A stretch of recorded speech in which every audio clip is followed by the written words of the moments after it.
Yeah, so I think most people know I called the special session of the legislature in January to do a number of things, but one of the things we wanted to do is have all state and local law enforcement have a legal duty to assist with the enforcement of federal immigration laws.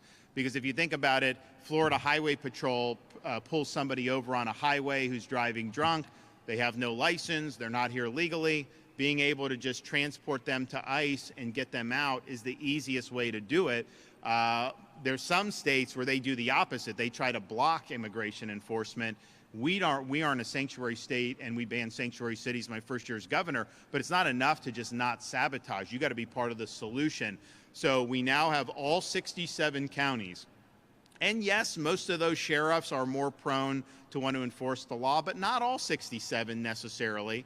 But because you have the obligation, all 67 counties with their sheriff's department have done what are called 287G agreements with DHS and ICE, which basically creates this task force model where they're working with these federal immigration officers to enforce immigration law.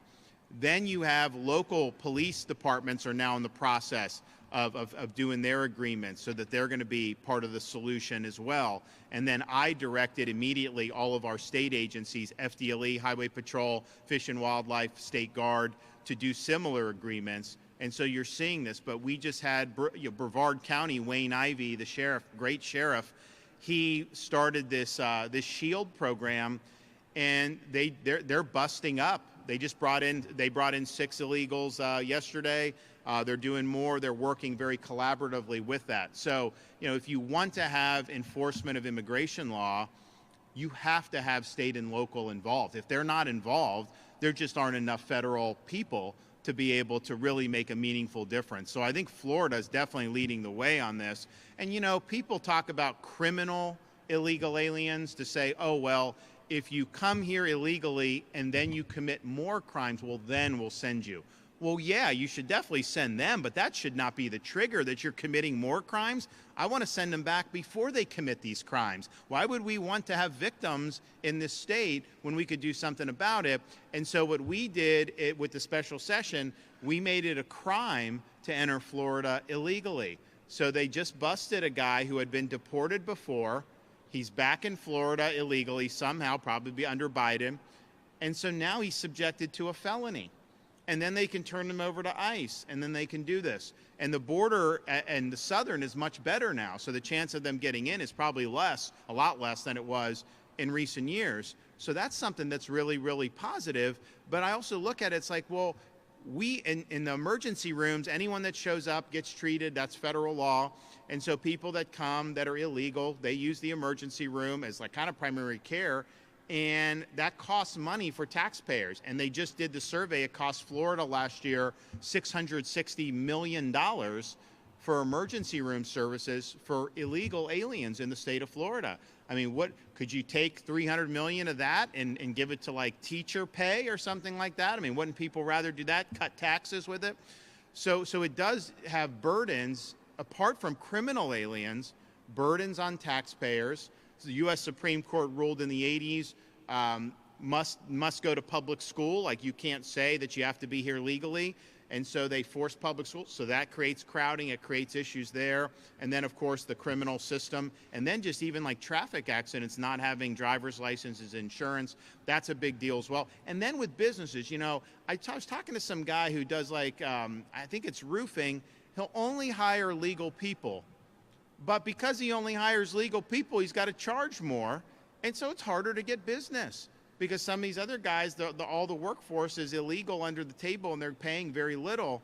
And how is that fair? Wouldn't we want our local businesses who are doing it right to be able to get ahead? And it's almost like you're benefiting people for not doing it right and cutting corners. And that's not what we want to see either. So I think this is a huge, huge effort.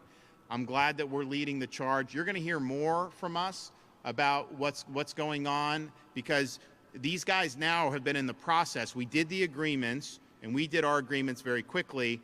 The locals are now doing, the sheriffs did theirs, the police are getting ready to do theirs, or in the process, some have done it. But then you got to train these guys to be able to exercise the immigration authorities. And That's ongoing. We worked with DHS to get that streamlined.